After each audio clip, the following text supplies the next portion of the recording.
appointed the offices of readers and parliaments for the welfare of society and just government of the people. We beseech to hope to behold with your abundant favors as your servants, whom you have been pleased to call to the performance of important trust in this republic. Let your blessing descend upon us here assembled, and grant that we treat and consider all matters that shall come at our deliberations in so just and faithful a manner as to promote your honor and glory, and advance the peace and prosperity and welfare of our country and of those whose interest you have committed to our charge. Amen. Thank you very much. Members, Crack, can you confirm? This is Committee on Transport, Yes, sir. Public Works and Energy. Sure. Crack, can you confirm that the nominee we have is none other than the mentioned person?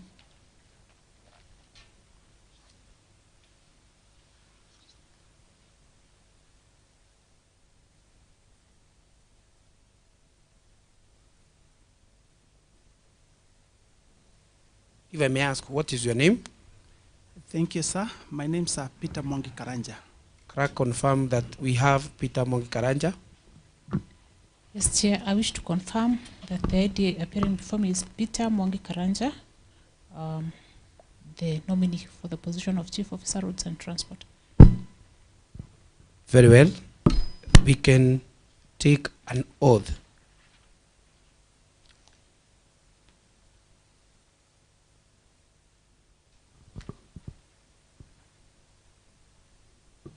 Morning, sir.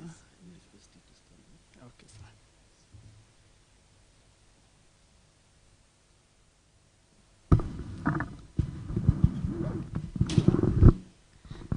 Do you wish to take oath of what? Taking an oath. So that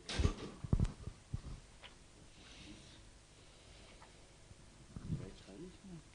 Then you read the words as prescribed by inserting your name. Okay. I, Peter Mwangi Karanja, do swear that the information that I shall give before this committee is truth, the whole truth, and nothing but the truth. So help me God.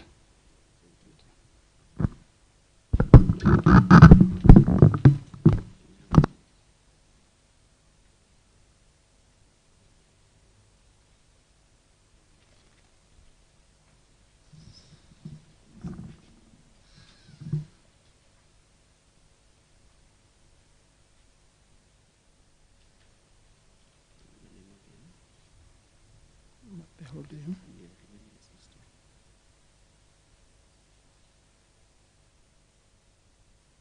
Sign.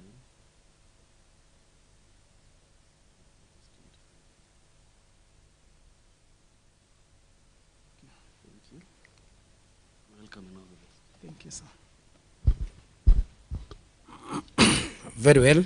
Having identified the nominee and confirmed that he is the one, then we are going to have a brief introduction of the people you are with. And I will start from my right end, in where I will introduce members of the committee who are the subordinate staffs of the same. Thank you, Yes. sir. Welcome. Good morning. Good morning, madam. My name is Judy Kinywa, Hansard Officer. Thank you very much. Good morning. Good morning, sir.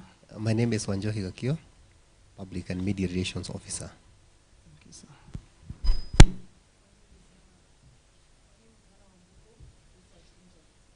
Thank you.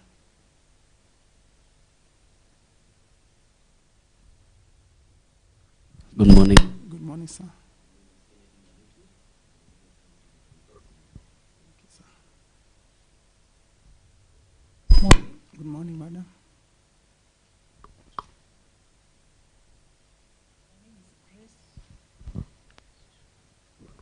My name is Grace Nganga. I am the committee clerk to this Committee on Transport. Thank you. Good morning. Good morning. I'm Honorable Maureen Mogaki. I'm Vice Chair in this committee. Thank you, madam. Good morning. Good morning, sir.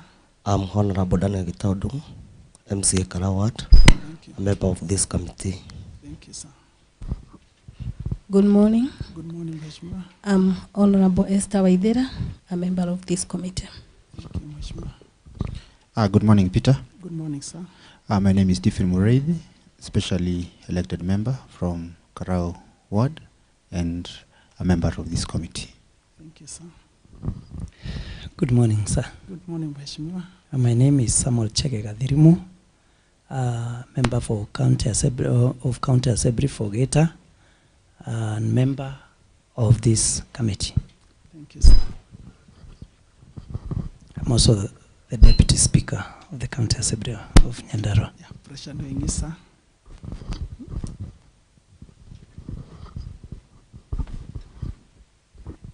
Very well.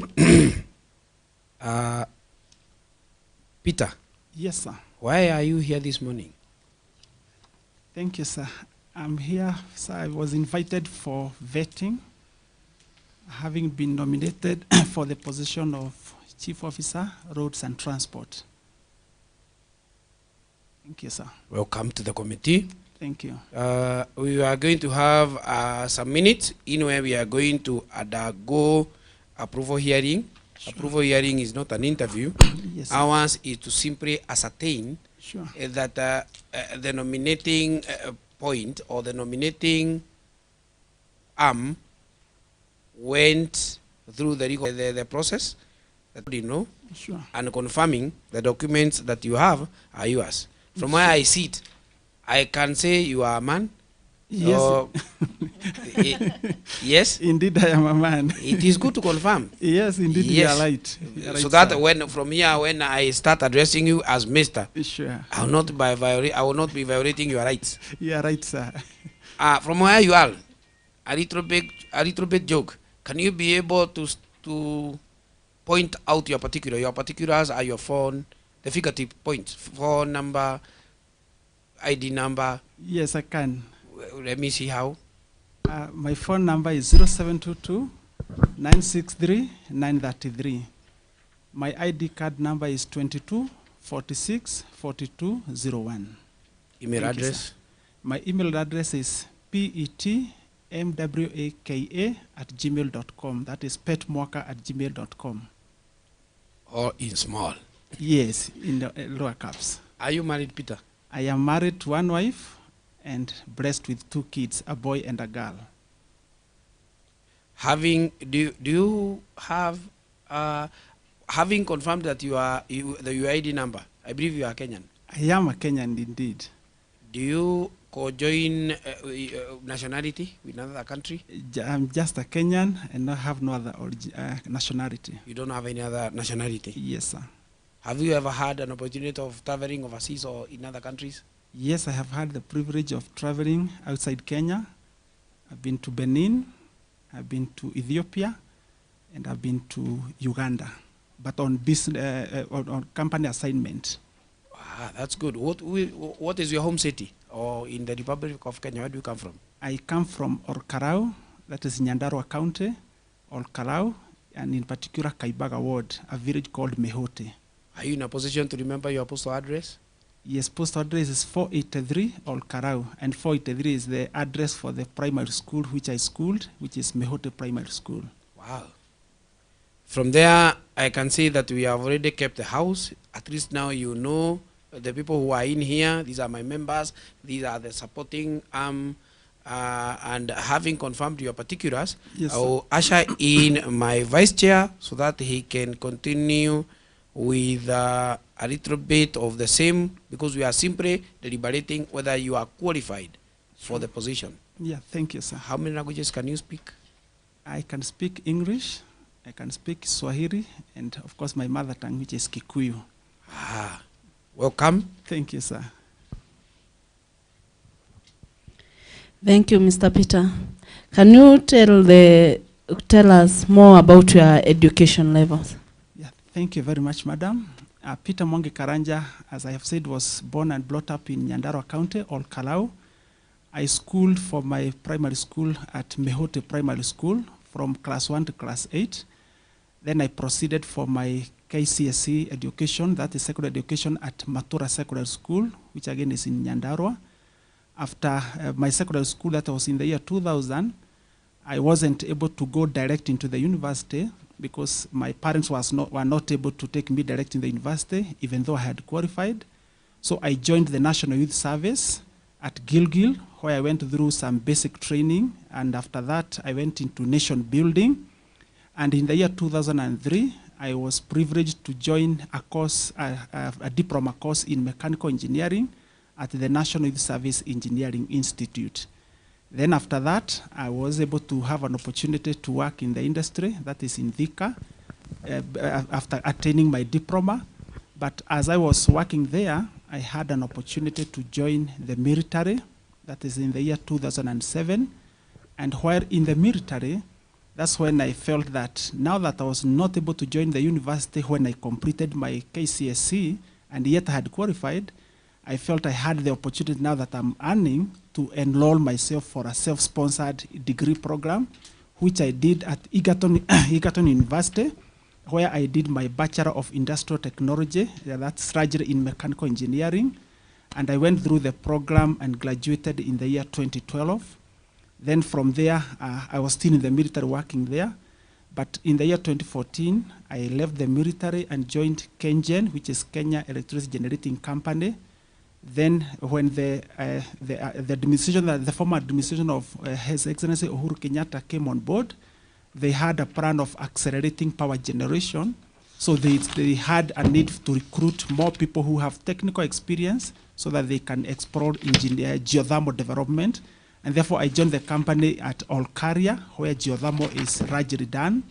And where I was in KenGen, I still felt that I need to further my education, and I had the opportunity of joining Laikipia University, where I enrolled for a master's program in Bachelor of Business, Master's in Business Administration, focusing on strategic management. And therefore, that is the much I have attained in as far as my academic qualification is concerned. But there in between, I've been able to undertake some professional development courses. I am a trained auditor. That is for ISO, that is in terms of the processes improvement on quality management and environmental management. So I am able to do an audit and advise for purposes of process improvement, amongst other trainings on finance for non-finance managers, issues of first aid, and things, the courses that are there to enhance one's performance in the employment. Thank you, Mheshimiwa. Okay, thank you. Can you list or maybe tell us more about, maybe you have been awarded in any organization or institute? Thank you very much, Mheshimiwa. Indeed, yes, I have been awarded. There's the recent one that came on board. I am a member of Lions Club of Nyandarua, which I am the founder president. And when the club started, it was when COVID, a lot of activities despite the challenges. And Lions Club has international offices in the US, Florida, and the international president, because we usually report the activities, was able to see our efforts, and I was awarded a pin, the president's pin, for the good work that we are doing on serving humanity. The other award that came in form of a recognition was from the Star newspaper, that's in the year 2021, when they were running a show on Star Person of the Year award. And I was nominated, and people voted. And when they were finally doing the finalist, I didn't emerge the topmost, but I was the third best, and my story featured in the Star newspaper. And they said, as a result of that, I qualified to be in the list of Star Person of the Year award. So those are the two main awards. But then there was also a honorary award, or the honors award by the University of Egerton. After I completed my degree program, I was able to get a second-class upper division, and therefore there was an honor as a result of the best, good performance, and more so in an engineering program, which is not usually very easy. Thank you, Mheshimiwa. Okay, thank you. Very well. I can hear you have a very, very delicious CV. Thank you, Mheshimiwa. Wakili, can you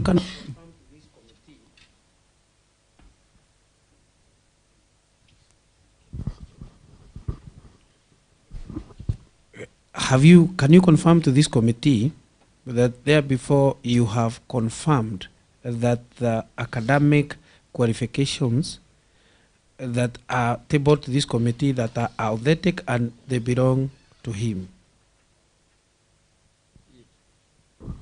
Thank you, Chair.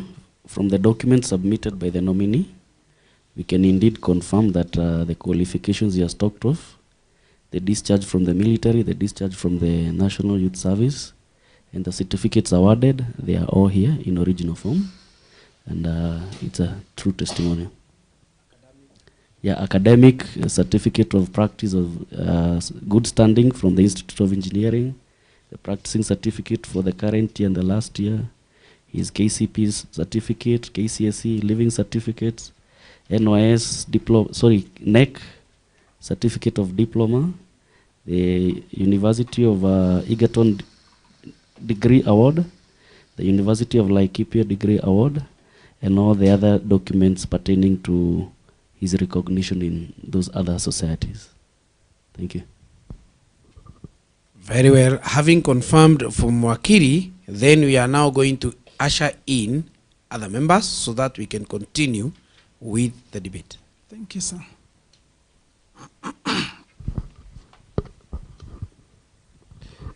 How are you once again? Very fine, thank you, Mheshimiwa.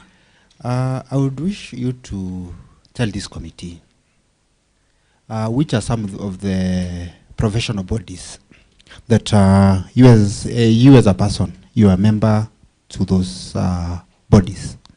Thank you, and we can also request in those professional bodies, you can let us know the position that you've held, and among them, you tell us which bodies are you still member to date. Thank you very much, sir. Indeed, I am a member of professional bodies pertaining to matters engineering. One of the body, which is the regulator who gives us the license to practice and operate, is the Kenya Engineering Technology Registration Board, where I am registered, and as the lawyer has confirmed, I have the latest certificate for this year, the license for this year. There I am a registered member because it is under that where we are regulated our practice. The other member which I belong to is the Institute of Engineering Technologists and Technician, IET Kenya. And I am a registered member, and in that I am also a council member. The council is the body that runs the society, the professional society. So I am a council member holding that position since 2021 to date. And so I am a member of both the IET and KETRIP, because for you to continue practicing in engineering, you cannot learn away from the licensing and the regulation. So I am a live member of good standing and with the applications required to continue practicing. Again, on matters business and management, I am a member of Kenya Institute of Management, that is KIM, as an associate member. There's a body where I am able to interact and enhance my management and management skills, so that as we continue working, we are able to exchange and get best practice from the industry players. Thank you very much, sir. Thank you very much. So I believe your membership is up to date. Very true, it's up to date. Thank you very much. During your, as you introducing yourself, there's a place that you mentioned, a Lions Club of Nyandarua. Yes, sir. Which other organization apart from the Lions Club, because I think you mentioned that, which other professional bodies do you belong to? Maybe business bodies, maybe you've ever had a scholarly position, or apart from maybe the Lions Club, maybe you are a member of another charitable organization. Can you maybe mention to members which are some of these organizations that you belong to? Thank you very much, sir. Yes, indeed, apart from the professional bodies that I've mentioned, one, as you have said, Lions Club is a club I'm proud of. It is a club that didn't exist in Nyandarua, despite being in other areas, and therefore I am the founding president, and I am proud that we have been able to achieve quite a lot on matters charitable work. Even as we speak now, Mheshimiwa, we are having an eye camp at Olkarao ACK Church this morning. It has started this morning. So I am proud that we are able to serve humanity in various ways. The other club or professional body that I belong there's a group again we formed sometimes back when we were still young. We call it Beyond the Obvious, Nyandarua Beyond the Obvious. This is a community-based organization that we have been using to go around schools and mentor young boys and girls as they continue their education, so that they are able to make the right choices at that stage. So I am also the founding chair of that particular body, where we have been going around the society to try and enlighten young boys and girls on choices they need to make while they are undertaking their education. So those are the two charitable bodies that currently I am in, and they are all based here in Nyandarua. Thank you, sir. From what I'm having here, you're also a board member of management for some schools. Yes, sir. Which are those schools? Yes, I am a board member, board of management of Kaibaga Secondary School, where having been nominated or appointed into the board, I was also appointed the chair. So I am the chair of that board of Kaibaga Secondary School. And I am also a board member of Mehote Secondary School, which and I'm now in both schools. I'm serving my second term. Thank you very much. From my observation, I've seen that you've done quite a lot in terms of education. Yes. You've pursued a degree. You've done a lot. Is there any book that maybe you've written? Is there any article that maybe you've done? Report letters? Is there any published document that you have? Yeah, thank you, Mheshimiwa. When I was undertaking my master's program, it is a requirement that one must do a thesis. And the thesis I did, which was on influence of knowledge management enablers in organizational performance. And in this case, I focused on geothermal, which is a branch of Kengen. It's a published document, which I did and presented during my thesis. And it has been published and has been quoted severally. So that is one piece of work that I have done and published, and it is out there in the journals. Thank you, sir. Do you have a copy? I don't have a copy here with me, but I can get it because I have it in soft. Thank you very much. It's a bulky one. Yes, I think you will forward one to maybe the clerk. Sure. We would wish to have a look at it. Thank you, maybe sir. After the end of this. Chair, with your letters, maybe I'll just take two more questions, then I'll be done. We have a very challenging issue in Nyandarua, yes, that pertains to pending bills. Yes, sir. If approved by this committee today, how will you handle the pending bills so that it can be a thing of the past? Thank you very much. Let me give you the two so that maybe I'll return the microphone to the chair. The other one is, I would wish you to tell us, what are the roles of a chief officer? Thank you very much, Mheshimiwa. Yes, as you have indicated, pending bill has been a big issue and a big debate nationally, not only in Nyandarua County. And it's something that we may need to work on and get ways and means of clearing with it. One, and this is an area where we may require concerted effort by all the players, is that there is the issue of where we accrue pending bill, because probably we were able to budget much, but the money was not realized and some work had been awarded. And therefore, in so doing, you find that you awarded some work, you budgeted and you procured, but there was no money to pay for that. So when that work is done, then you realize that there is no money to pay, that automatically becomes a pending bill. So my focus will be to try and ensure that wherever you are budgeting, we are budgeting within the means of the department, so that then we don't end up having accrued bills that we are not able to pay, and it is going to impact negatively on our institution or on our county. So that's an area that I'll work hand in hand. And this, as I said, because it may not be done centrally by just one person, I'll work closely with other team members, the other chief officers, if approved by this committee, so that we try and ensure whenever we are doing the procurement, whenever we are budgeting, then we are realistic as much as is practically possible. Number two, as you have said, is some other cases of pending bill are as a result of late planning, where you find that we have the budget, but we delay in preparing the bill of quantities, in doing the procurement, the contract documents, so that when the financial year is coming to an end, then people are rushing towards ensuring we clear all the issues that had been procured for, all budgeted for. And then because the requirement is that after every work is done, there has to be inspection, and then the certificate of clearance that this work has been done, you find that the year comes to an end having not completed the whole process, and therefore, again, that moves forward like a pending bill. So I look forward, if approved by this committee, to ensure that we do our planning well on time, so that every work is executed and completed on time before the financial year comes to an end. Thank you very much, sir. Number 2, on roles of a chief officer. 1, the chief officer is designated as the accounting officer of the department. That means that he is supposed to ensure everything that is happening, the chief officer is aware and he is able to take responsibility. Number 2, the chief officer is there to ensure the execution of decisions made by the top committee of the county, that is the CEC committee.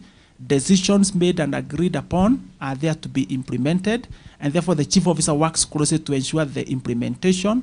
If it requires to develop work plans, those things are done, and then they are cascaded downwards so that then we are able to implement them. The other role of a chief officer is to ensure the management of the personnel under that department. Personnel issues are many, and you ensure that working closely with the HR wing and other players who deals with matters personnel, they are well addressed, well motivated, so that they are able to give their best in the execution of their duties. And the chief officer also is responsible for ensuring execution of strategic plans, coming up with those plans, the annual development plans of the department, and executing them, as well as doing reports to this committee and to the House and other players who may be interested in getting those quarterly or annual reports for the department. Thank you, Mheshimiwa. Thank you very much. I think I'm very satisfied with the way Peter Karanja has answered the question. Thank you, Chair. Thank you very much. I can see, Bwana Peter, you have done your assignment very well. Thank What you, would happen Mheshimiwa. if you are not given the opportunity? Mheshimiwa, if I'm not given the opportunity, which I pray will not happen, probably it will be a bad day for me. But I will just pray that God will give me the grace to continue serving Kenya in other capacities. But it's my prayer that this committee will find favor with me and they'll give me the opportunity to serve my county. I wish you all the best. Thank you, Next, let Mheshimiwa. us go to another member who a little bit contribute on the debate. Welcome, Mheshimiwa. Before you come in, it is important because I've seen a member has just come in and left. Yes. It is good to introduce him. He's a member, Yes, sir. but he will be introducing himself officially when he comes to contribute. But he's a member for Nyakeo, Zachary, Mwangi, Jeru. Thank you, sir. Karibu, Mheshimiwa Deputy Speaker. Thank you very much, Chair. Mr. Karanja, Yes, sir. have you ever held a public office? And if you have, in which position, and was the position appointed or elected? Thank you, Mheshimiwa.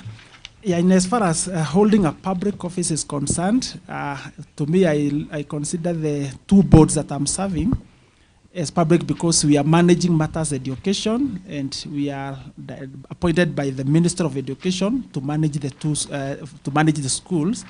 So my role in the 2 boards of Mehote Secondary School and Kaibaga Secondary School, I have hold the 2 positions, and they have been through appointment. Thank you, sir. Okay. It is through appointment, eh? Yes, sir. Okay, thank you. Being a member of a political party, and or what is your participation in politics? Thank you, So far. Mheshimiwa. Yes, indeed, I am a member of the UDA party, and I registered as a member because I felt I have a role to play in the areas, especially during the party primaries. People are called upon to go and decide who is the candidate that is going to be the flag bearer.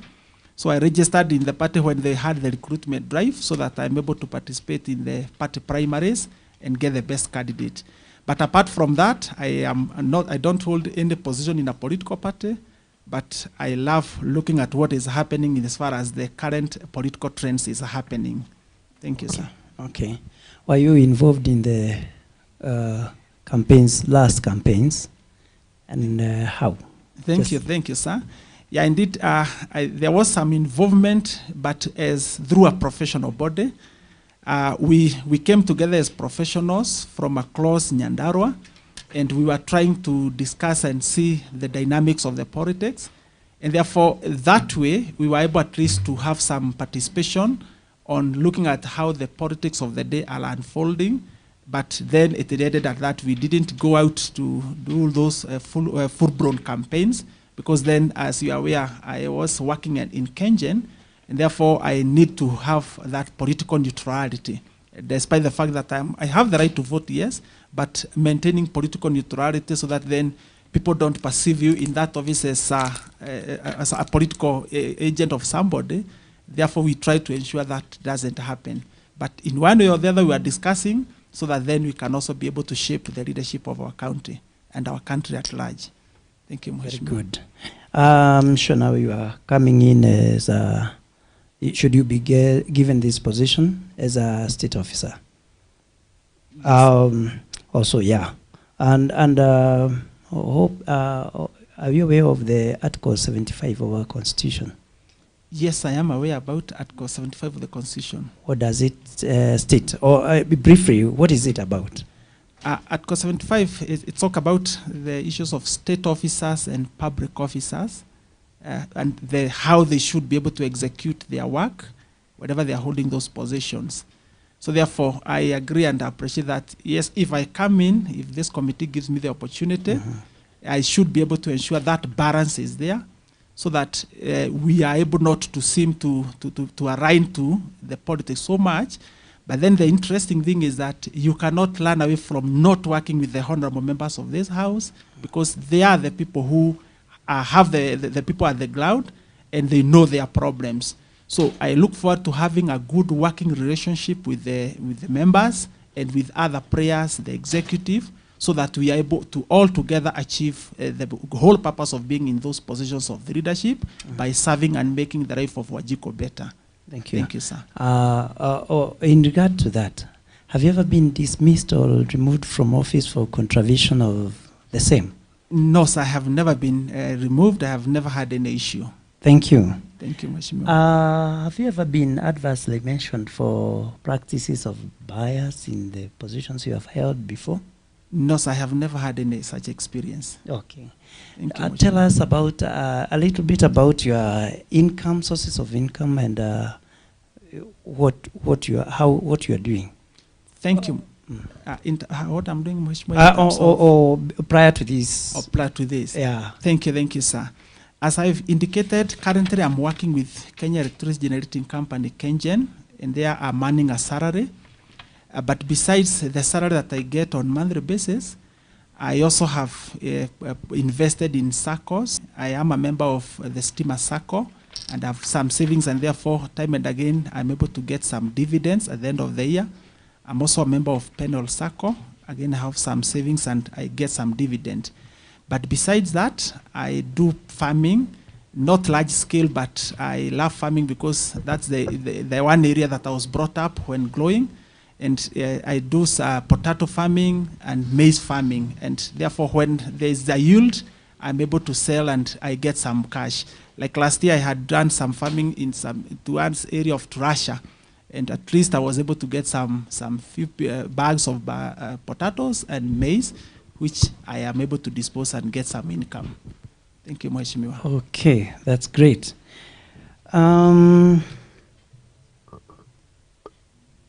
Do you have plans to pursue employment outside?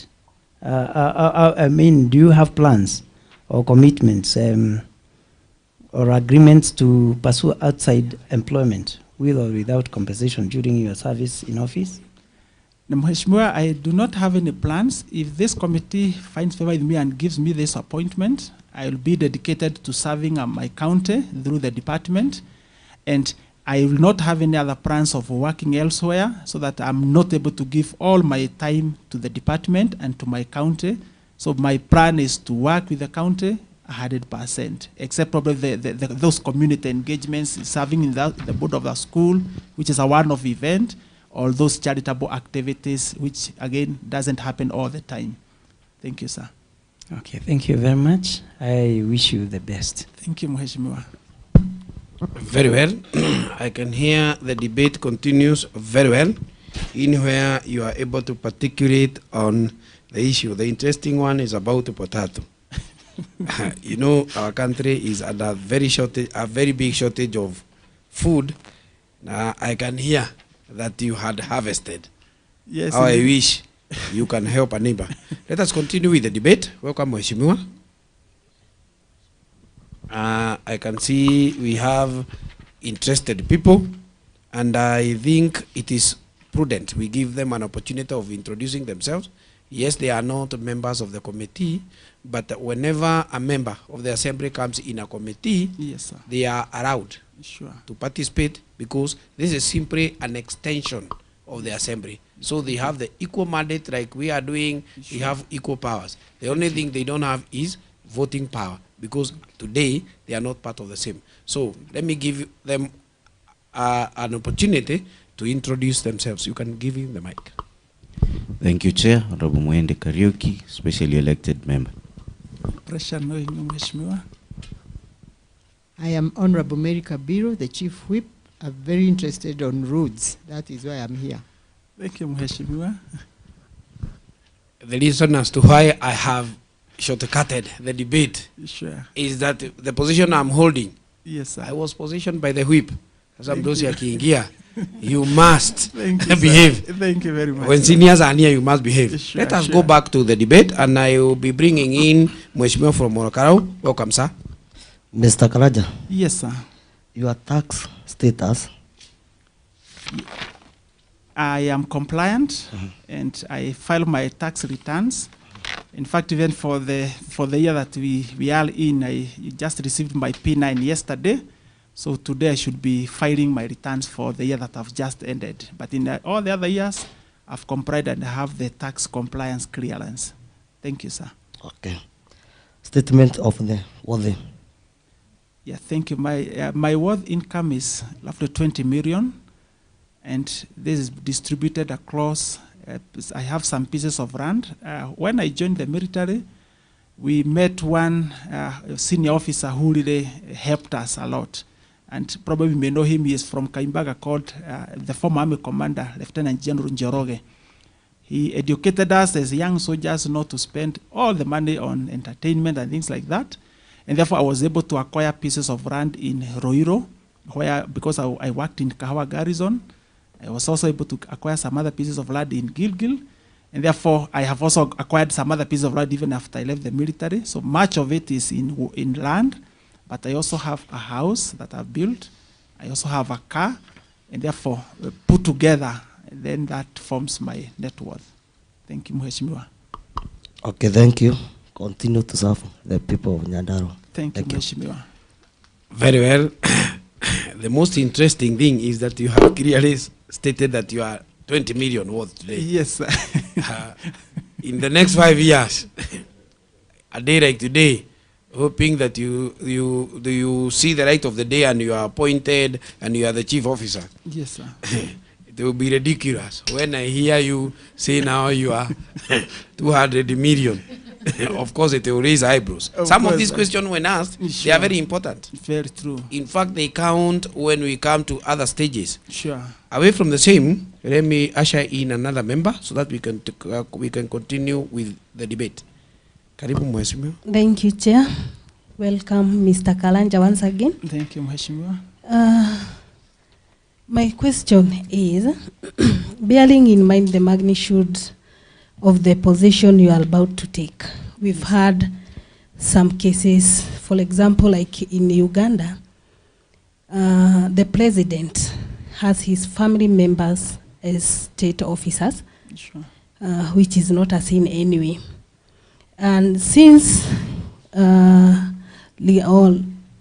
concerning your education background, I believe you are qualified for the position that you have been nominated for. If I may ask, maybe in Nyandarua or maybe in the country, do you have some family members who are working there, or in simpler words or terms, maybe you have some connections? maybe you have someone working in the government who is connecting you, and if yes, that maybe might cause some conflict in interest. How do you think you can deal with that once you are in office? Thank you very much, Mheshimiwa. Indeed, as you are saying, conflict of interest is a big thing that usually happens in places of work. But one thing I want to confirm, that in the county of Nyandarua, I am not aware of any family member who I am aware who is employed. So at least for that one, I am okay. But in the event there is one that I'm not aware of, probably, as you are saying, if it happens, then there is need to ensure that conflict of interest is protected by all means by a public officer whenever you are executing a public task. And why this is important is because having, if the committee approves me to be the chief officer in charge of this department, there will be some tenders to be awarded, there will be some equipments to be bought, and therefore you may find that a family member or a close relative or somebody who may feel is very close to me is having a lot of interest. My role is to abide by the rule of law, to ensure that everything is done as is expected. There is a procurement law that dictates what needs to be done. There is the public finance management, again, law, which requires and guides on how things should be done. So I will be guided by the rule of law. And even as I have said so, even in the areas that I've said I'm serving, every time we are having a meeting, the first thing is to declare your interest. Do you have any conflict of interest with the matter at hand? So that I declare it from the very onset. And this is guided by the Public Officers Ethics Act, which clearly stipulates what needs to be done and how an officer should be able to protect and try to avoid as much as possible to avoid those scenarios. I am in a situation where I served in an integrity committee where we even introduced the issues of gift registers so that any member who could have been gifted by an institution should be able to declare, so that whenever we are having a committee, then we'll be able to know that this member was gifted by a certain organization, and therefore he may have a biased opinion when it comes to making a decision, because probably that gift could have influenced. But having declared, then it means this person can contribute, but in decision making, this person can be excused, so that then the gifting may not influence. So those are some of the issues that we can look out into, so that then we ensure conflict of interest doesn't supersede the interest of the public, so that I don't look into my own personal issues, but I should put focus on the public interest. Thank you, Mheshimiwa. Thank you for the way you have answered that question. Okay, my second question is, you've been working, or you seem to be a very outgoing person. Do you participate in some other activities in your community or in your area which are outside your line of duty, like in charity donations or charity works? Is there any that you have been participating in? Thank you, Mheshimiwa. As I indicated, yes, I have been involved in several and numerous charity activities, not only in my home area, but in the entire county of Nyandarua. As I said, one, this through the Lions Club of Nyandarua, that we have done quite a lot. We have held eye camps, medical camps all over. Today we have one that is going on at Olkarau ACK. But besides that, personally as an individual, I have also I have also championed some community projects which serves the purpose of the community. I'll give examples of Kaibaga Health Center. There's a health center or a facility that is under the county government of Nyandarua, and it's located at the extreme end of Kaibaga. Probably Mheshimiwa Gitau may know where the facility is. And it is a facility that started during the colonial times. After the colonialists left the area, the homes where they were staying was converted into a facility. But in one way or the other, the facility was kind of neglected. And therefore, because I grew going to that dispensary, I took it upon myself to pursue and ensure at least that facility comes up. And I was able to seek support from the military. This is after I left the military during the times of COVID. And they agreed and they came and did drilling of a borehole. So now as we speak today, the Kaibaga Health Dispensary have a functional borehole that is serving the facility, and at the same time serving the community around that area. So I'm proud of that achievement, because from the doctors' information is that it has reduced cases of waterborne and related sicknesses, because now people are able to get clean water. On the same facility, it didn't have power. And therefore, again, this is now one of my strengths, that anytime I come across somebody who I feel can be of help to me, I don't hesitate not taking his number. I think Mheshimiwa Njero here the other time when I saw you nominated into, people are saying you are in that position, I had already started looking for your number, because I knew now if he's going to go to the Ministry of Lands, I have an issue with the Kaibaga Health Center because it doesn't have a title deed. So I knew now this is sorted.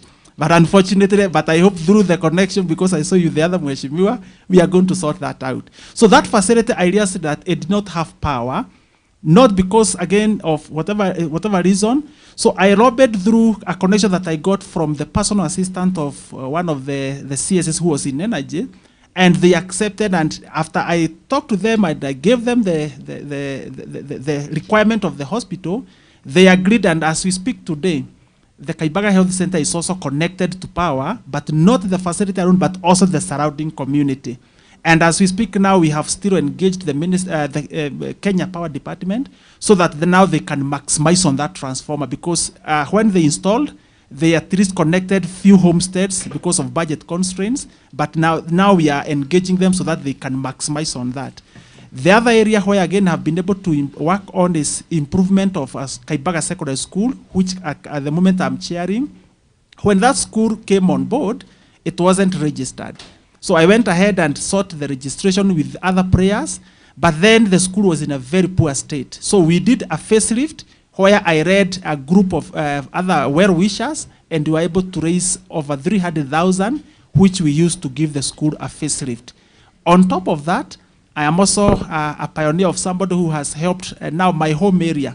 We didn't have water, but through having good relations with the readers, I was able to go through Rift Valley Water, and they drilled a borehole where I was able to speak to the community, and they donated a piece of land for free. Then we agreed that the borehole, after the survey water is found, then they are going to do the borehole. As we speak today, the borehole is fully functional, and the community around that area is able to get water. And the last one is the rehabilitation of a borehole that was done during colonial times in a place called Muthaiga. That borehole has been working, and then all of a sudden it collapsed. The walls inside collapsed, and therefore the community was not able to get water. Through my intervention, I was able to reach out to this company called Davis and Sharlift, and they came, they cleaned the borehole, they gave us a solar pump, and then the the solar panels, and then we worked with the local chief, and who gave the community a tank. And today, as we speak, Muthaiga community is also enjoying clean water, courtesy of the efforts that we did towards solving the problem. So there are quite a number of activities that I have done, and I am looking forward to continue doing more so that we make the lives of our people better. Thank you, Mheshimiwa. You are most welcome. Thank you for the way you've answered those questions, and I wish you all the best. Thank you, Mheshimiwa. Very well. I can hear you are very strong in pro bonos. I'm even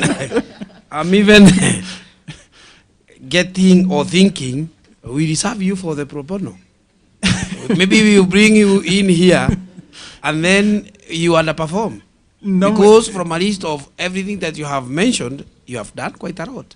Thank you, Mheshimiwa. Just probably to mention something before the next question. One thing this is something which is in me, that I am serving in Kengen, and Kengen serves the entire nation through power generation. But then when I come closer home, I always ask myself, what will I be proud of? And the challenge came to me by this one Muzazi, because in the rural areas, you tell them that I'm in Kengen, they don't know what Kengen is. They know it is a power generation company, Nanistima. So the question that was asked, your own mother is in darkness. So what are you telling us that you are working in Kengen? I took that challenge very positively, and on top of what I've told Mheshimiwa, at least even my home area, I have managed to get a transformer which connected my mother's place and the surrounding community, so that then after I retire from Kengen or whichever the institution, which we are proud of that Kengen is doing very well, but when I come closer home, then people will be saying, what is this Kengen that you're telling us that yet you're in darkness? So that's why I felt that anything that I get out there that can be of purpose and service to the community. Sure. And a member to this committee and the chairperson of Finance, Economic Planning and ICT. Thank you, Mheshimiwa. And maybe without belaboring much, I know you are very much aware with the change manifest from our Igbo governor. Yes, sure. That we want to do things right. Very true. And having the experiences from the first assembly, the second assembly, at least now we are not reinventing the wheel, but trying to bridge the policy gaps. Sure. If you are given this opportunity, given the SWOT analysis, what are your strengths, opportunities, and threats, and equally weaknesses that you feel that we need to do this and this and this to make the change manifesto realistic? Thank you very much, Mheshimiwa. Indeed, as you are saying, it is true. Our governor has a good manifesto that has 3 pillars. That is the economic pillar, there is a social pillar, and then there is a foundation which has the enablers. And to make that manifesto work, there is need for us to assess ourselves and look at what do we have as our strength as a county, and then what are the weaknesses, the opportunities, and the threats therein. And as you have said, that is my area where, as a strategist, those are the key things that we consider and focus on, so that then we come up with the best ways for, possible and the quick wins if they are there in the process. And therefore, one of the areas that I've realized is that we have always said that Nyandarua is a food basket, which indeed it is. As I indicated myself, I do farming, and I don't shy away from doing that because this is what I was brought up with. And I'm also even advocating for people to go back to Pareto farming or Pyrethrm farming, because it is through that we are able to go to school, because we are able to get some money. But then, probably one of the areas that we have had a challenge is on connection of the road networks, which have really hindered the achievement of some of the strength in terms of the agricultural potential in our country. And my looking of it is that if we are able to ensure that we are able to do our roads to the standard and to the level expected, then this will mean that that potential in agriculture will be harnessed. And in so doing, we will even be able to empower our people to a greater extent. So that by ensuring that we open up our areas, by ensuring we do the maintenance of the roads on time, not probably when the rains have come, then it means we are going to ensure that at any one time our county is accessible and people are able to go in and go out, and ensure that we are able to harness that potential before probably we look for other areas that we can work on as a county. Something else that, again, which I feel is of importance that we can work and improve on it, is that at the moment we now have quite some equipment, load maintenance equipment. An area that if given the appointment or the opportunity I work on is to ensure that those equipments are available all the time. Availability, from an engineering point of view, we always say that the equipment availability is very key, because you can only get value for that equipment if it is serving the purpose it is meant to serve. So if we are able to have at least equipment spread across our county in the 5 units, then ensuring availability of those equipment is at par means that every time we require to do some load work somewhere, we are able to do it on time without any delay. So that in the event there is some delay in releasing of money from the exchequer, where we can now give out some work to contractors, we can always ensure that our roads are being done by our own equipment, by ensuring that the equipments are serviceable, spares are locally available, or they are easily accessible, and this can be done through framework contracts, so that anytime a spare is required, especially those spares that are used frequently, then we can always be able to get it on time, and the equipment is brought back to life within no time, so that we don't have a lot of downtime in as far as the equipments are concerned. Something else, again, which again goes hand in hand with those equipment, is ensuring at times we always say, and this is what we used to say when I was in the military, that a soldier can have the weapon, but he may decide not to use that weapon. Why? Probably his morale is down there. But when this soldier is motivated, you will find that he is able to go even beyond the call of the call of duty by going an extra mile. And this is what in the military we always used to say that morali askari ikue juu all the time. So that this man, anytime he is able to defend the nation from any threat that may come, when we know and even when we don't know if it's going to be a surprise. So if we are also able to ensure that our personnel who are manning these machines are well motivated, and when it comes to motivation, it doesn't have to be monetary, but a long way.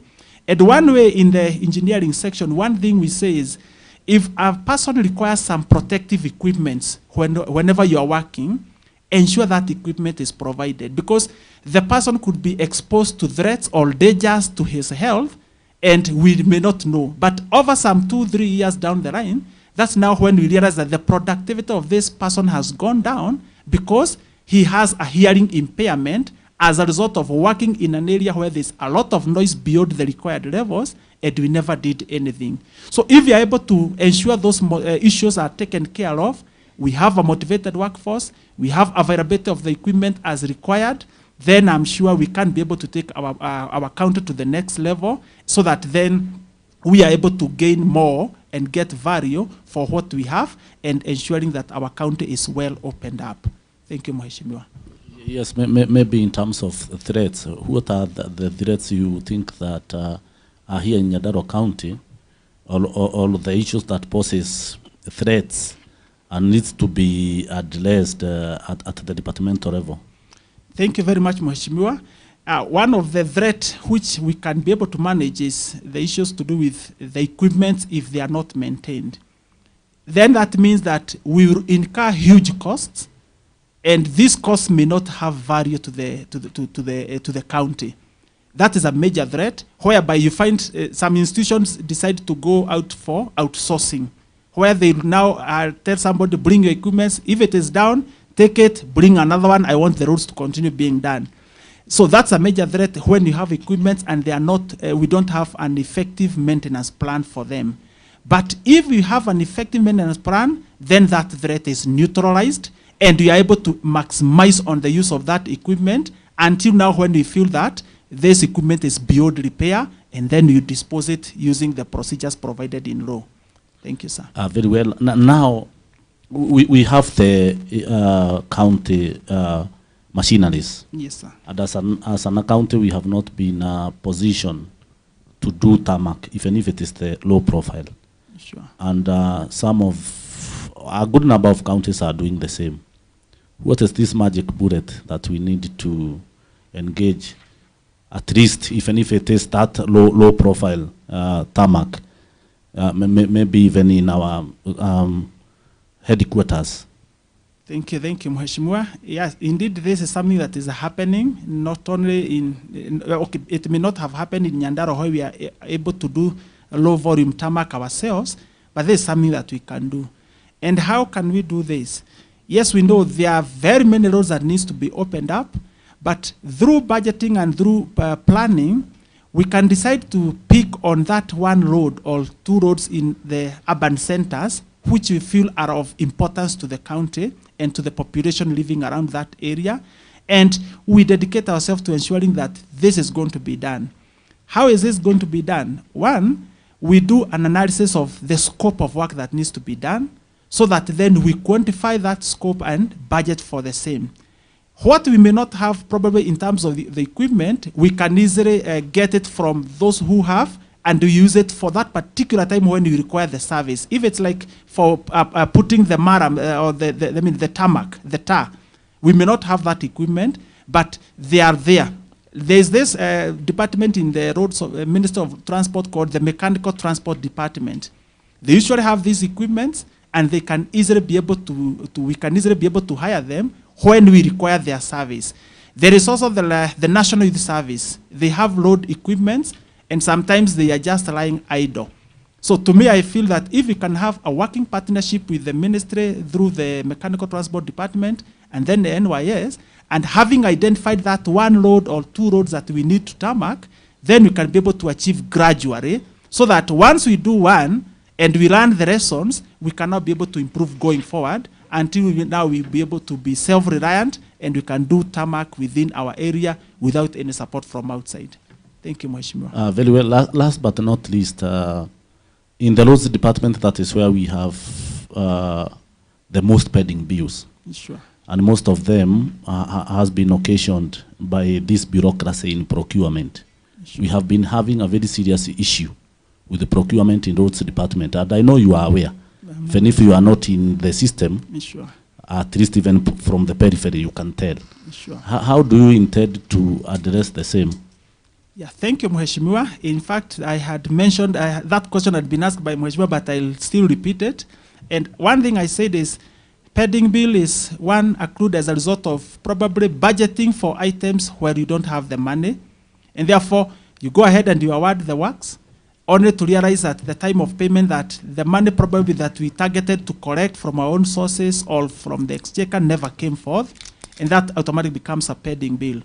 But the other area which is within our control to some extent is on the planning, where if I'm given the opportunity, I will ensure that what is in the procurement plan with regard to roads, BQs are prepared on time, early enough.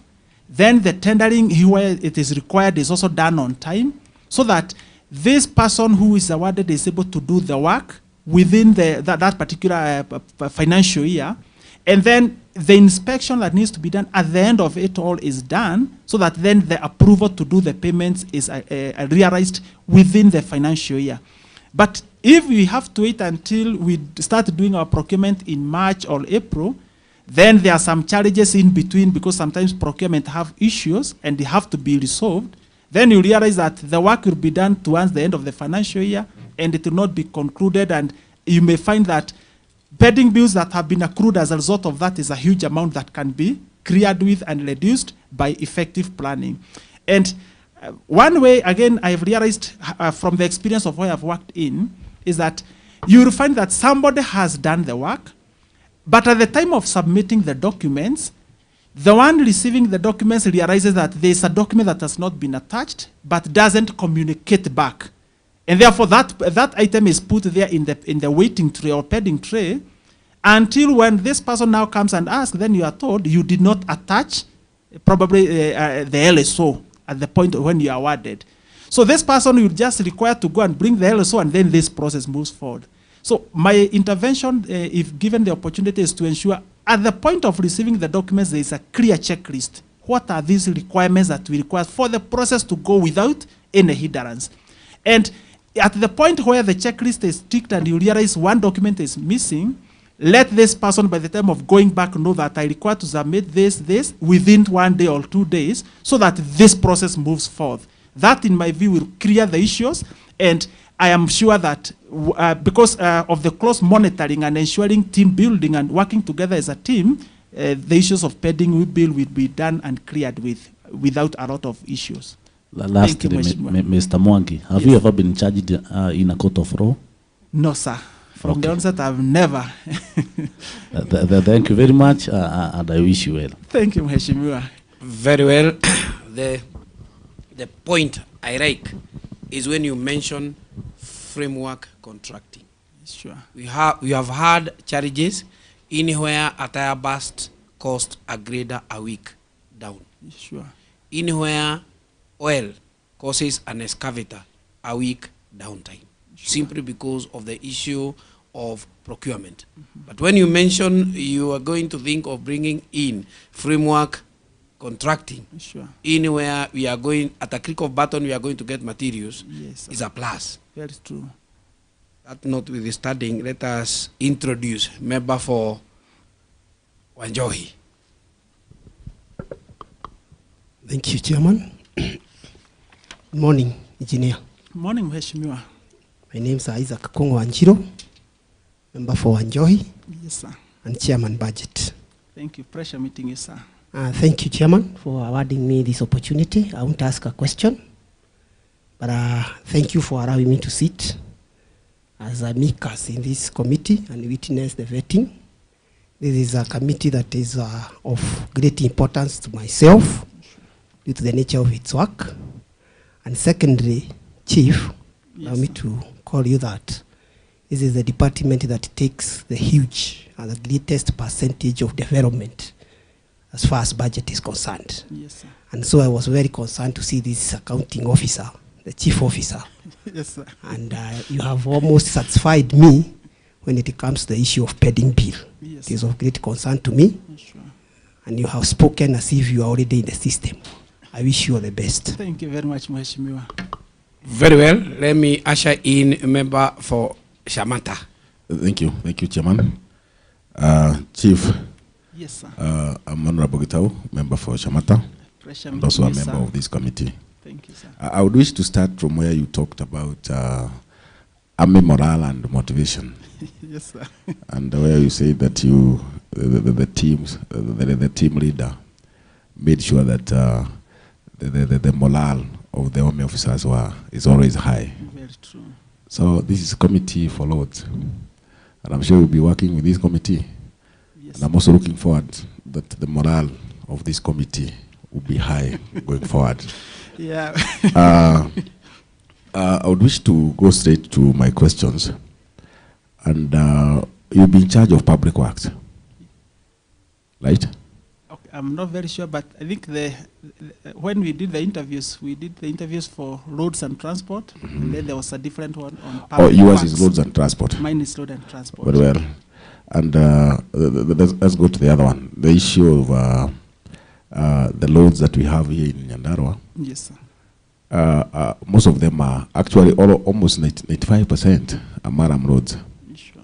And the county government have spent a lot of money in construction, in grading, compaction, and all that. We had challenges where heavy trucks, heavy machineries from, say, those people who are in the timber industry and all that, sure. Whereby you've invested a lot of money, and these people will come only 1 week. Yes, sir. And destroy all our Maram roads in a very short time. Sure. That is, they are carrying heavy weights. At the same time, they are dragging the logs along the Maram roads. And we've passed some laws here, because even the chairman of finance is here. Yes, sir. Whereby we have the finance bill. Sure. And we've said that this should not happen. And in case it happens, there are some penalties. Sure. How will you work with the finance department to make sure that your roads are protected? Because that is where you work as a chief officer roads. Yes, sir. Because it makes no sense for constructing a lot of roads, and at the same time they are destroyed within a very short time. Sure. The other one is on the national government. You realize we are in a new dispensation, whereby the Kenya government, yes, they want to, they have a lot of concern with Nyandarua. Sure.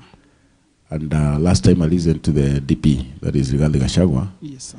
He talked of increasing allocation for tarmac road for Nyandarua. Sure. Your position is very important in terms of linking the county government, yes, His Excellency the Governor, and the PS and the national government, because there is a lot of money at the top, and even pushing for those, that is lobbying for those loads that have been allocated some money, so that they can be completed. How would you use your position so that we can do the resource mobilization and lobbying, so that by the end of the day, Nyandarua will benefit from the national government money that is for construction? The very last one is on machinery. I'm sure this one has been asked, yes, but I still want to hear more about it, because we have challenges on the breakdown, and I've heard you mention about it. Yes, sir. Because from where I sit, I thought it would be prudent that procurement of the people who are supposed to supply the tools and whatever has been damaged, yes, they should be pre-qualified such that we don't need to wait until they are paid. They should be given a contract such that in case we have about committee, indeed I will be working closely with this committee, because provide a very good working relations, so that every time I'm potentiate something or clear an issue, I'll always be available, so that we build a good working relations with the committee and with the members. because the issues they may be raising is touching on the electorate where you represent. So I don't want to put your life at risk with the electorate simply because I'm not doing my work. So that I can assure you, and this is why I'm seeking to occupy the position, so that I create that harmonious and good working relationship with the members as we address the concerns that Wanjiko has back at home. So that I can assure you, and I am sure, as I said, the morale may be monetary and non-monetary. So for this one, the non-monetary aspect, I'm sure it will work out very well. Thank you very much, Mheshimiwa. Then, as you have said about the issues of the status of our roads being maram, and then there's where he was criticizing on what the roads were doing, and he said that this is going to stop, and I'm happy as you have, so that then we are able to get a benefit from whatever the drugs that they are carrying from our county to whichever area. They don't just carry everything with them. As the chief officer in charge of roads, if I am approved by the committee, I work closely with the enforcement team. I'll also work closely with the finance team, so that, or the finance department, so that we ensure everything is done as has been passed by this assembly, to ensure that the fines that are supposed to be paid are paid on time. And not only just paying the fines, but I really look forward, probably if it is not there, or if it is there, ensuring it is enforced by ensuring that these trucks are not overloaded. Because one of the areas where even the main roads that we have a problem is when a lorry is overloaded. And this is why we usually have even the way bridges to try and monitor that, so that if a lorry exceeds the weight that is expected or that is licensed to carry, then a heavy fine is imposed, and even not only just heavy fine, but even this person can be banned from operating that business. So to me, I look at it at that angle, so that besides payment of the money that is going to come to the county, we also probably think of talking about the weight. How much logs or how much weight should this lorry be allowed to carry? Because as you are aware, the roads, the compaction that is done is usually to a certain maximum limit. So that if it goes beyond that, and a lorry carries a weight which is beyond that, it may end up destroying the road, which the cost of doing the repair to that road could be more than the little money that this person is going to pay. So that if they don't adhere to that, then you can even block them from accessing our forest and even our roads until they comply. So that compliance aspect, I think I'll be very keen on that, so that then we are not able to have to keep repeating doing the roads simply because somebody is doing it, overloading the trucks, ending up destroying our roads, which is going to be a huge cost in terms of the implementation. About the tarmacking of roads, it is indeed true. I have listened to His Excellency, the Deputy Governor, whenever he has been in our county, and even His Excellency, the President, saying that Nyandarua, for one reason or the other, kind of was left behind for whatever reason, so that we don't enjoy tarmac road to the extent other counties across Mount Kenya have. And I remember when His Excellency, the President, I think he was in Wanjohi, he said that I have given a PS roads from this county. As I explained about the activities that I've done in the community, most of these activities are done through networking. Anytime I come across somebody who I feel can be of help to me, I always ensure I keep track of that person, and when the opportunity comes, I go for it. So now that we have this issue of the roads and we require to have them done within this time frame when we are in these positions of leadership, this is something I will take and follow keenly with the Ministry of Roads and more specifically with the PS, and I am sure that within no time we'll start seeing the benefit. My experience, again, from the military, these are some things that principles that I follow and are of help to me. There is what refers to as the marksmanship principle. When you are firing, you don't just pick a weapon and just pull the trigger, but there are some principles that you have to employ to achieve the aim and to hit the target. And one of the principles is once you release the trigger and the bullet goes out, follow through until you see where has that bullet hit. Has it hit the target or it is off the target? So that if it is off the target, then you know what do I need to do. Do I need to align it to the left or to the right, up or down? So that aspect of following through is what has helped me be able to achieve having the 3 transformers put within my community area, having 2 boreholes drilled by institutions that are outside our county, having prayers who are not government entities coming to rehabilitate a borehole. It is as a result of following through. And I remember one time I called the Davis and Sheriff team and I worked closely with them until they said, were it not for your efforts, this borehole could not have been done. Because during that COVID time, people were fearing to interact. But myself, I was always calling them, telling them just to come, we are going to have just a few people around that area, until they finally said, the head office have released the soras, they have released the pump, now work with your Nakuru team. So after the issue was cleared with Nairobi, so I now put my camp, nikajenga hema yangu Nakuru. And I can assure you the Nakuru team came and they cleared the work. Today, the community is enjoying water. So that following through is something that personally I would be very keen on, so that if I am given an appointment and then they tell me next week I'll be at the door. So what is going to happen? Like in the Bible where they said, huyu mama amekuja sana atimiziwe haja yake. So I'll be that mama of the Bible who will always be knocking at the door until we get the resources, because the top have spoken, so it is us to implement. Thank you very much. Then on the issue be so huge, so that then probably not be able to solve it without going through those procurement processes. So one of the things that I'll be keen working on is ensuring there are 2 terms or 2 KPIs in engineering when it comes to equipment downtime we are keen on, which is 1, mean time between repair. Once the equipment is repaired, until the next time, how long does it take? If you realize that the frequency of breakdown is so much, then a root cause analysis should be done to realize why is it happening like so. And then there is the mean time to repair. That's now the concern. Where you are saying, and the Honorable Chair said that an equipment breaks down because of a tire burst, then a whole week is spent without the equipment coming back. So the mean time to repair then means it's an issue which we should address. Framework contract, you identify those people who have of course you have done the due diligence, and you agree with them that we, on these spare parts of these equipments, we have given you a 2-year framework contract to ensure you supply us within 1 day, anytime this thing is reported. But now what is the issue? How is the reporting? Because somebody may end up reporting, but reporting when it's already too late, then you end up blaming the supplier. Then the supplier will say, this issue was reported yesterday, yet the breakdown happened last week.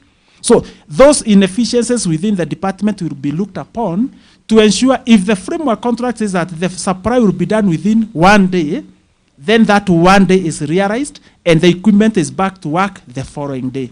So those are areas to me that will be of critical importance, so that we ensure that the downtime is reduced to levels which are just below the acceptable levels, but not having a tire burst that is taking a whole week to repair. That to me I think is very much unacceptable. About the last issue on my military experience, one, a military man, yes, is trained to fight and to kill the enemy. And so this person is working. His aim is to ensure that he kills that enemy and neutralizes the threat. And therefore, so when I was in the military, the one thing we used to say is that I am licensed to kill. But then that licensing to kill came to an end after I left the military. But then the skills that I gained, I now transfer them now to working in a civilian environment.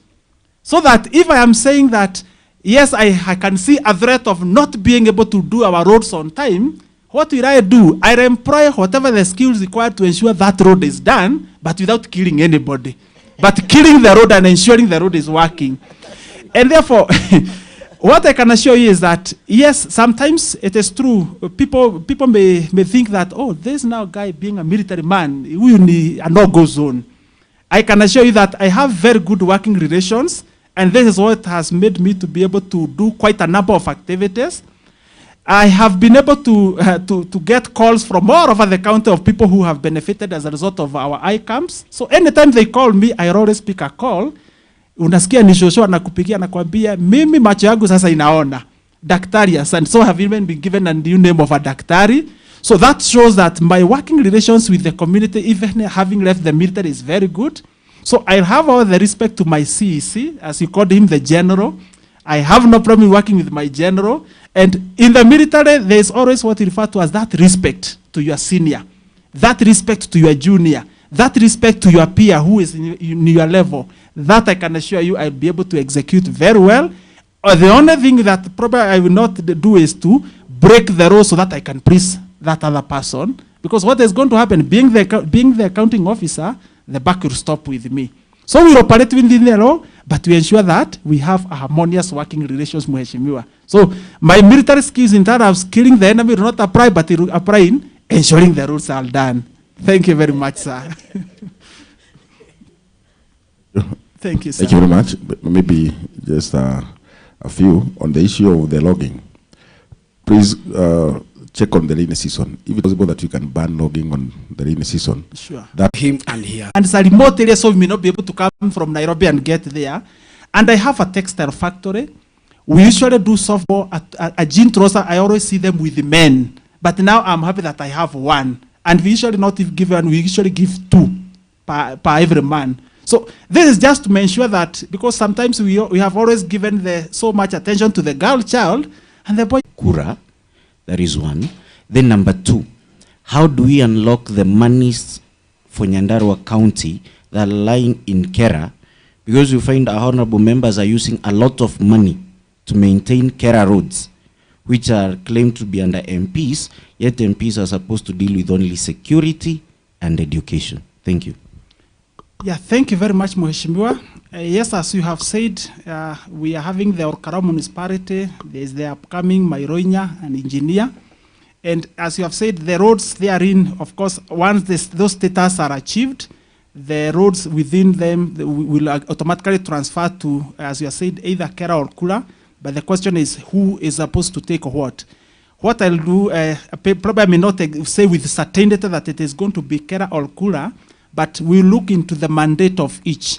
Because Kura is dealing with urban roads, so then the question is, with these municipalities having been upgraded, qualified to be referred to as urban, so that if that qualifies, then automatically we deal with the Kura, so that then they are able to work on the roads. And I see there's an area where we can even do a benchmark. In Gilgil, the other day it was updated, or upgraded to a municipality, and already Kura have started working on the roads, not Kera. So if we have an area where Kura is already working on the roads as a result of the municipality upgrading, so I think we can easily be able to benchmark and see the right thing to do, so that if it is Kura, we work with them. Again, as you have said, when it comes to repairing of roads with the Kera, where the Member of Parliament sometimes tends to occupy or take the whole thing, there's an area that, again, we can explore and see where is the mandate of the area Member of Parliament in that issue of road repairs through Kera. So that if a county should be able to come in strongly, then we'll not hesitate not to go there and ensure what should be done, and the county is able to have its influence is realized, so that we then don't leave this issue of Kera to probably the area MP alone, and yet he is not also able to give the attention required, and we end up finding that money which ought to be of use and circulating within our roads and upgrading them to bitumen standard is not being done. So that's an area I'll work closely and ensure I find out about the Kura and Kera and the mandate and where each ends and where the other one starts. And as I think as one Mheshimiwa said, we work closely with Kera engineers. I will network and ensure that teamwork is there. Because I always believe whenever you're working together as a team, a lot can be realized. But when people start fighting and having differences, even on what could have been a quick win, is lost in between. So myself, I'll be on the lookout on any opportunity that will bring value to us as a county. I go for it, and then we get the benefit, just like I've done in the communities I've mentioned about. Thank you, Mheshimiwa. Very well. I think much have been said. Lastly, I'll be asking my personal question. Currently, we don't have a firefighting engine. I don't know whether you are aware. It's a costly machine. I don't know which are the mitigating things that you are going to do immediately if appointed. Thank you. As we wind up. Thank you very much, Mheshimiwa. As you have said about the firefighting, firefighting is a hazard that should be taken care of at all times, because fire, whenever it breaks, you never give a signal that you're about to do that. But then we can always probably be able to have some mechanisms to try and mitigate. And therefore, as you are saying, if we don't have a fire engine at the moment, one, as a long-term measure is to ensure we have one, or whichever, the one that is there, if it can be repaired, we work towards ensuring it's brought back to life within the shortest time possible. But besides that, there is the issue of always what we always say, that if it is a building where people are, documents are, let's ensure we have those fire control systems, so that if the fire, because what we always say that you can be able to manage any fire as long as you're able to identify it at the time of starting. But most of the time is, if we don't have fire control systems within our facilities, then by the time we realize that there is fire is when we see a huge bulk of smoke out there, and therefore at that time we find that no human being can be able to contain that fire. So some of the immediate measures is to ensure, if it is within the county buildings and offices, we have those firefighting equipment. They are serviceable, because there are some which you can find years there, but the last time it was maintained was 2018. And therefore, when the fire breaks, you realize that they even know the content inside that cylinder is not there, and then it will be of no help. So I ensure that the audit and the inspection of those equipment is done.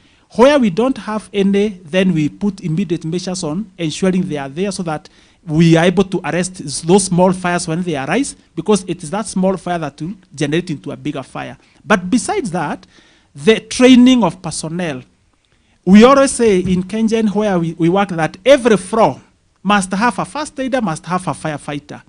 And we also have somebody who is on duty within that week, so that any fire issue that may arise, we can easily be able to know who do we report to, so that then he is able to alert all the other firefighters around, and therefore the first aiders, to ensure we are evacuating people, and at the same time we are also trying to find what we can do to fight that fire. So those trainings will be very key, and this training doesn't only apply to the county offices, but also even to our homesteads.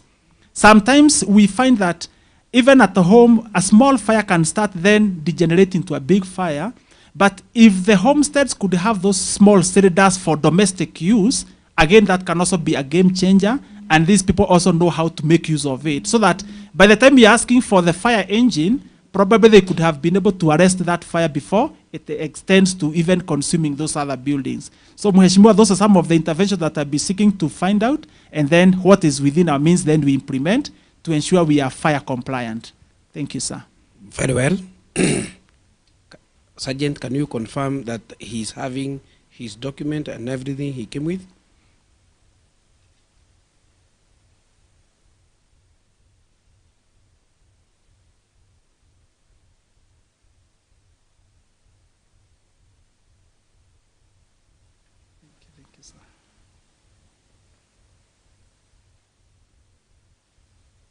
Yeah, I think this to me is very precious. We call it the green book. And if I go to any general and produce this, he'll give me access to his office. So, Mheshimiwa, this is very important. You have confirmed that you have your everything? Yes, I can confirm I have the documents. Yes? Yes, sir. Now, I've heard that you are very good in oratorical speech. Now, like Jesus said, I want to give you an opportunity in a short sentence or 2 or 100 words. Jitete kwa hawa watu. Thank you very much, Chair. First I want to thank you for giving me the opportunity and according me this opportunity to present myself before you. I want to thank you for the time that we have had, the interaction, the engagement. It has been very good and very cordial. And thank you because of the approach and the way you have handled the whole issue. The other thing I want to say is to thank His Excellency the Governor for nominating me into this position for the Chief Officer Roads, and therefore I'm looking forward to getting approval from this committee and the Assembly. One thing I want to assure is that I'll work closely with you members, because the issues that you are elected to address is the issues that I'm also being given this opportunity to help to address. And roads being one of them, I really promise that I'll work with this committee closely. Anytime I'm called and required to come and address an issue or to address challenges that could be happening, I promise that I'll always be available so that we work together as a team and together all of us. And therefore, my promise to you is that I'll be a hands-on man who is not going to shy away from addressing issues as they come, so that at the end of the day, we can all be proud of what you have achieved. Because your achievement will be my achievement will be your achievement. And because Mheshimiwa, you'll be taken back to the people and they'll tell you, you never did this road, I don't want to subject any one of you to that because of not doing my work. So if given the opportunity, Mheshimiwa, I can assure you that I'll be able to work closer with you to ensure that our road network is okay, our equipment, our motor vehicles availability is at top notch, to ensure that we have that seamless connection between one institution to the other, one department to the other, and moving from one place to the other without any problem. Thank you very much, sir. Thank you very much, Peter. I like your wooing skills. This committee will sit, will retire, sit. As we are going on, we are giving you marks. We have an official, professional way of awarding. Everybody was taking notes because it's a committee. Sure. We are going to have a retreat, we will see it, we will come up with a complete report, and finally it will be broadcasted to you when we table it as a report in the assembly. Sure. From the onset, as I am here, I wish you all the best. Thank you very much. Thank you for sir. coming, and thank you for answering our questions. Thank you very much, Mheshimiwa. Yes, Sergeant, you can usher him out. Thank you very much. May God bless you. Have a blessed day.